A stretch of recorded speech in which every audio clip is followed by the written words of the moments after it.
বিক্ষোভ সমালোচনার মুখে পদত্যাগ করলেন ভারতের প্রধানমন্ত্রী নরেন্দ্র মোদী।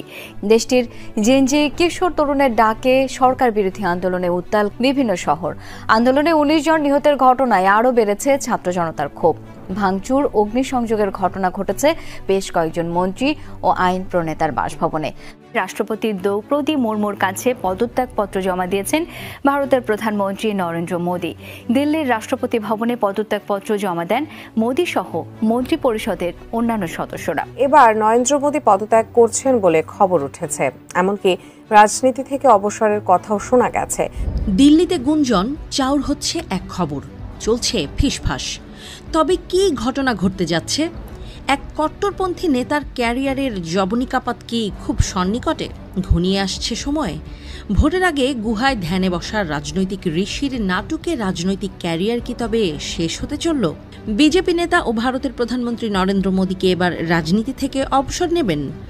উত্তপ্ত ভারতীয় রাজনীতিতে এবার মোদী বিরোধী আন্দোলনের ডাক। বিক্ষোভের নেতৃত্বে জেনজি প্রজন্মকে এগিয়ে আসার আহ্বান রাহুল গান্ধী।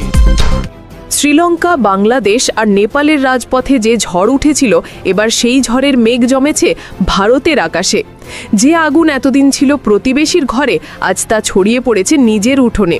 তাই প্রশ্ন উঠছে একটাই, এই আগুনে কি পুড়বে নরেন্দ্র মোদীর অপ্রতিরোধ্য ক্ষমতার লৌহ মসনদ? হেলিকপ্টারে চেপে জীবন নিয়ে পালাচ্ছেন ভারতের প্রধানমন্ত্রী নরেন্দ্র মোদী। চরম আতঙ্ক ছড়ালো দিল্লিতে। ভারত ছেড়ে নরেন্দ্র মোদী পালিয়ে যাবে কোথায়? শেখ হাসিনা তো ভারতে গিয়ে নরেন্দ্র মোদীর কাছে আশ্রয় পেয়েছিল, আর এই নরেন্দ্র মোদী সে তো কোথাও আশ্রয় পাবে না। বাংলাদেশে তো আশ্রয় দিবে না, নেপাল ও পাকিস্তান অন্য অন্য দেশেও তাকে আশ্রয় দিবে না, এমনকি আন্দরমহল থেকেও তাকে কোনো আশ্রয় দেওয়া হবে না। বাস্তবতা হয়েছে, অন্যের জন্য যে কূপ করে রাখবে সেই কূপে তার নিজেরই পড়তে হবে। আর এবার এই নরেন্দ্র মোদী তার পালানোর সময় চলে এসেছে, কারণ গোটা ভারতের জনগণ এই নরেন্দ্র মোদীর পদত্যাগের দাবিতে রাজপথে ঝাঁপিয়ে পড়েছে। যেই কারণেই এই নরেন্দ্র মোদী সে ইতিমধ্যেই পদত্যাগ করে পালাতে যাচ্ছে। সে বিষয়ে দেখেছেন ভিডিও শুরুতে কিছু অংশ, এবার দেখবেন সম্পূর্ণ ভিডিও জুড়ে বিস্তারিত। তার আগে ভিডিও অন করে যারা সাবস্ক্রাইব করেছেন তাদেরকে ধন্যবাদ, আর যারা এখনও সাবস্ক্রাইব করেন নাই তাদের কাছে অনুরোধ সাবস্ক্রাইব করে পাশে থাকা বেল আইকনটি বাজিয়ে দেবেন। তো দর্শক চলুন এবার আমরা দেখব যে ভারতের জনগণের আন্দোলনের চাপে এই নরেন্দ্র মোদী সে ইতিমধ্যেই পদত্যাগ করে পালাতে যাচ্ছে। এর পূর্বে একটু দেখব যে মহাদেশে হিন্দুত্ব ও ভারতের আদি মানবের বিরুদ্ধে এই পাকিস্তান ও সৌদি আরব কঠিন ব্যবস্থা নিচ্ছে, যেই কারণেই ভারত পড়তে চলেছে মহা বিপদে। আমরা এই বিষয়টা প্রথমে দেখে তারপর ওই বিষয়টা দেখব। ধৈর্য ধরে একটা লাইক দিয়ে সম্পূর্ণ ভিডিও দেখতে থাকুন।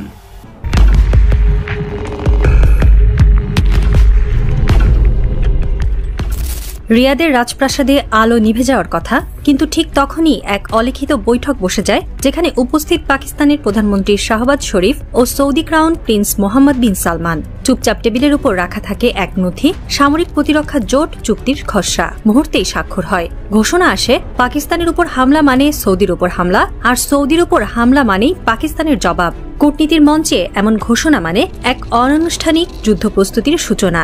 এটি কোনো সাধারণ সামরিক সহযোগিতা নয়, এটি মধ্যপ্রাচ্য ও উপমহাদেশের ভূ রাজনীতির মানচিত্র পাল্টে দেওয়ার মতো ঘটনা। রাত যত গাঢ় হয়, রিয়াদ থেকে ইসলামাবাদ হয়ে দিল্লি পর্যন্ত আতঙ্কের রেখা ছড়িয়ে পড়ে। কেউ হয়তো ভাবছে, এই রাতই কি ইতিহাসের মোড় ঘুরিয়ে দেবে? চুক্তিটি সাধারণ সামরিক সহযোগিতা নয়, বরং এটি মুসলিম বিশ্বে একটি প্রতিরোধ শক্তির প্রতীক। যুদ্ধকালীন বা আক্রমণের পরিস্থিতিতে এই জোটের কার্যকারিতা দেখা যাবে, যেমন যদি কাশ্মীর বা মক্কা মদিনার সংলগ্ন এলাকায় কোনো সামরিক উত্তেজনা তৈরি হয়, তাহলে এই চুক্তির আওতায় একপাক্ষিক হামলা নয়, বরং সম্মিলিত প্রতিরোধ গড়ে তোলা হবে। সৌদি আরবের তেল আর পাকিস্তানের পারমাণবিক সক্ষমতা যখন একসঙ্গে দাঁড়ায়, তখন সেটি শুধু সামরিক নয়, একটি আদর্শিক ঘোষণাও বটে। বিশ্লেষকদের মতে এটি ত্রিমাত্রিক প্রভাব ফেলবে। ১. মধ্যপ্রাচ্যে ইসরায়েলি আধিপত্যকে প্রশ্নবিদ্ধ করা। ২. মুসলিম বিশ্বের অভ্যন্তরে নেতৃত্ব প্রতিষ্ঠা করা। ৩. ভারতীয় কূটনৈতিক বলয়কে দুর্বল করা। তুরস্ক, কাতার ও ইরান এই চুক্তিকে ইতিবাচকভাবে দেখছে।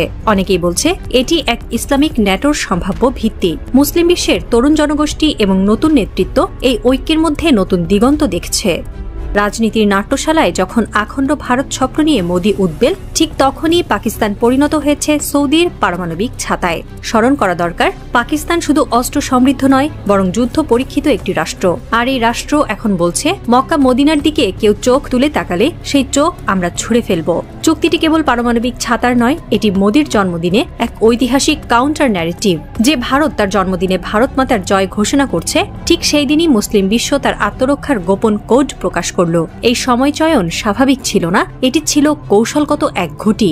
যেন মোদির জন্মদিনেই আঞ্চলিক নেতৃত্ব কে দিচ্ছে সেই প্রশ্নে পাকিস্তান তার নাম লিখে দিল। চুক্তির মাধ্যমে পাকিস্তান এখন মুসলিম ভূমির আধিকারিক রক্ষাকর্তা রূপে আবির্ভূত। এটি কেবল ঘোষণায় সীমাবদ্ধ নয়, ইতিহাসে পাকিস্তানের ভূমিকায় এই দাবি সমর্থন করে। 2019 সালে ভারতের 370 ধারা বাতিলের পর পাকিস্তান আন্তর্জাতিক মহলে কাশ্মীর ইস্যুটি জোরালোভাবে তোলে, ওআইসিতে আলোচনার কেন্দ্রে নিয়ে আসে এবং জাতিসংঘে পর্যন্ত প্রশ্ন তোলে। এবার সেই একই ভূমিকায় তারা সৌদির ছায়াছন্ন সমর্থন সহ আরও সংগঠিত ও সামরিকভাবে ক্ষমতাশালী অবস্থান থেকে কাজ করবে। এবারের পার্থক্য, তাদের পাশে এখন শুধুই সহানুভূতি নয়, একটি চুক্তিবদ্ধ প্রতিরক্ষা প্রতিশ্রুতি রয়েছে। যদি আগামী দিনে ভারত কাশ্মীরে নতুন করে দমন পীড়ন চালায় কিংবা সীমান্ত যুদ্ধের পায়তারা করে, তাহলে শুধু পাকিস্তান নয়, এই চুক্তির মাধ্যমে সৌদি আরবও তাতে সরাসরি টানা পড়তে পারে। ভারতের জন্য 3টি বড় বিপদ। গালফে কর্মরত ভারতীয়দের সংকট, প্রায় 70 লক্ষ ভারতীয় এই অঞ্চলে কর্মরত। যে কোনো উত্তেজনায় তাদের জীবন ও অর্থনৈতিক ভবিষ্যৎ ঝুঁকিতে পড়বে। জ্বালানি নিষেধাজ্ঞার আশঙ্কা, সৌদি ও গালফ অঞ্চল থেকে ভারত তার জ্বালানির একটি বড় অংশ আমদানি করে। যুদ্ধ বা উত্তেজনায় সরবরাহ ব্যাহত হলে ভারতের অভ্যন্তরীণ বাজারে ভয়াবহ সংকট দেখা দিতে পারে। মুসলিম বিশ্বে ভারতের ভাবমূর্তির পতন। ভারত বহু বছর ধরে গালফ রাষ্ট্রগুলোর সঙ্গে অপূর্ব সম্পর্ক গড়ে তুলেছিল, এখন তা এক ধাক্কায় নষ্ট হওয়ার আশঙ্কা দেখা দিয়েছে। বিশ্লেষকদের মতে পাকিস্তান এই চুক্তিকে শুধুই সামরিক নয়, ডিপ্লোম্যাটিক ডিটারেন্স হিসেবেও ব্যবহার করবে। এটি একদিকে ভারতের প্রতি এক ঘোরতর বার্তা, অন্যদিকে মুসলিম বিশ্বের নেতৃত্বের প্রতীক। এর ফলে ওআইসির ভেতরেও পাকিস্তান একটি নতুন বলয় তৈরি করতে পারবে, যেখানে সৌদি আরব প্রথমবারের মতো সরাসরি সামরিক শর্তে পাশে দাঁড়াবে। এই অবস্থায় ভারতের প্রতিরক্ষা ছিল স্বাভাবিকভাবেই সতর্ক। দিল্লির প্রতিরক্ষা ও পররাষ্ট্র মন্ত্রণালয় বিষয়টি নিয়ে আনুষ্ঠানিক মন্তব্য না করলেও অভ্যন্তরীণ বৈঠকে এটিকে অ্যালার্মিং ডেভেলপমেন্ট বলে আখ্যায়িত করা হয়েছে। র ও এনএসএ সূত্র বলছে, পাকিস্তান শুধু চুক্তি করেনি, এক বৈশ্বিক মুসলিম ব্লক গঠনের নেতৃত্ব নিচ্ছে। এটাই আসল চিন্তার বিষয়। এই জোট শুধু ইসরায়েল বিরোধী নয়, ভারতের হিন্দু রাষ্ট্র প্রতিষ্ঠার উচ্চাশা এবং উপমহাদেশে একছত্র আধিপত্যের পরিকল্পনার বিরুদ্ধেও এটি এক আদর্শিক প্রতিরোধ। ভারত 2019 সালে কাশ্মীরের 370 ধারা বাতিলের মতো পদক্ষেপের মাধ্যমে উপমহাদেশে হিন্দুত্ববাদী একনায়কতত্ত্ব প্রতিষ্ঠা করতে চেয়েছিল। তখন থেকেই মুসলিম বিশ্বে প্রতিক্রিয়া জমছিল। এখন এই চুক্তির মাধ্যমে তা একটি সামরিক কাঠামোয় রূপ পেল। ভারতের পররাষ্ট্র মন্ত্রণালয় এখন পর্যন্ত আনুষ্ঠানিকভাবে চুক্তি নিয়ে কোনো প্রতিক্রিয়া না দিলেও দেশের গোয়েন্দা ও প্রতিরক্ষা বিশ্লেষকরা বিষয়টিকে গেম চেঞ্জার হিসেবে দেখছেন। তারা বলছেন, ভারত এখন কেবল ইসলামাবাদের সঙ্গে নয়, বরং এক বিস্তৃত মুসলিম কৌশলগত ছায়ার মুখোমুখি। পাকিস্তান যদি এই ব্লকের নেতৃত্ব পায়, তাহলে ভারতের কূটনীতিকরা নিজেদেরই প্রশ্ন করবেন, আমরা কি এক বিশাল মুসলিম প্রতিরক্ষা ছায়ার ভেতর আটকে যাচ্ছি? মুসলিম ব্লক যদি অর্থনৈতিক সহযোগিতা ও সামরিক মহড়ার দিকেও এগোয়, তাহলে ভারতের বেল্ট অ্যান্ড রোডের বাইরে গিয়ে বিকল্প তৈরি করার স্বপ্নও ম্লান হয়ে যাবে। চুক্তির পরপরই পাকিস্তান চীনের সঙ্গে 40টি J-35 5th generation fighter jet কেনার চুক্তি করে। এই বিমান শুধু প্রযুক্তির দিক থেকে নয়, বরং গোপনতা ও যুদ্ধের সক্ষমতার দিক থেকেও বিশ্বের অন্যতম আধুনিক। এটি পাকিস্তানকে কেবল আকাশ প্রতিরক্ষায় নয়, বরং আক্রমণাত্মক মহড়া পরিচালনায়ও এক নতুন মাত্রা এনে দেবে। সম্প্রতি পাকিস্তান এই বিমান নিয়ে মধ্যপ্রাচ্যে এক যৌথ সামরিক মহড়ার পরিকল্পনা করেছে, যেখানে সৌদি, কাতার ও তুরস্কও অন্তর্ভুক্ত থাকবে বলে গুজব রয়েছে।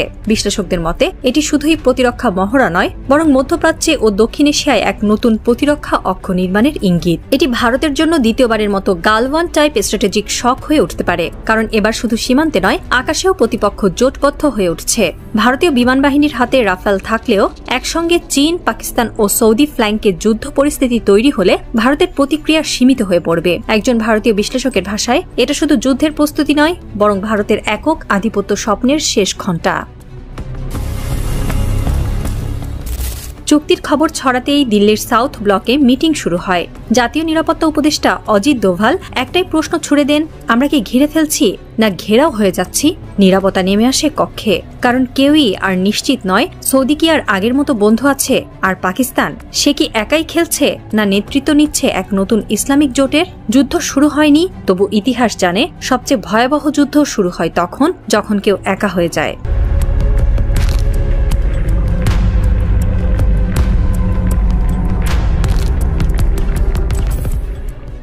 গত এক বছরে বাংলাদেশ নেপালের রাজনীতিতে নাটকীয় পালাবদল দেখেছে বিশ্ব। দুই দেশের আন্দোলনের ধরন এবং রাষ্ট্রপ্রধানদের পরিণতি একই রকম। দুই দেশে এই আন্দোলনের নেতৃত্ব দিয়েছে তরুণ ছাত্র সমাজ। এবার ভারতেও একই কৌশল অবলম্বন করছে বিরোধীরা। নরেন্দ্র মোদীকে হটাতে জেনজির প্রতি আহ্বান জানিয়েছেন বিরোধী দলীয় কংগ্রেস নেতা রাহুল গান্ধী। তবে কি দক্ষিণ এশিয়ায় আরও একটি নাটকীয় পালাবদলের অপেক্ষায় বিশ্ব? দ্রুত পাল্টাচ্ছে বিশ্ব রাজনীতি, বদলেছে আন্দোলনের দৃশ্যপট। শুধু দক্ষিণ এশিয়ায় গত 4 বছরের মধ্যে 3টি নাটকীয় পালাবদল দেখেছে বিশ্ব।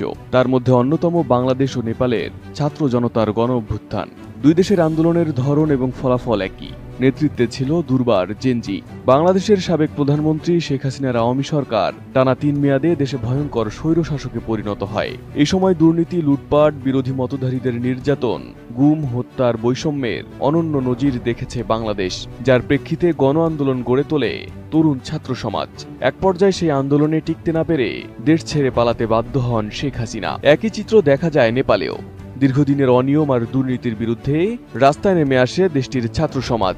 শেষমেশ বাধ্য হয়ে দেশ ছেড়ে পালাতে বাধ্য হন প্রধানমন্ত্রী কেপি শর্মা ওলি।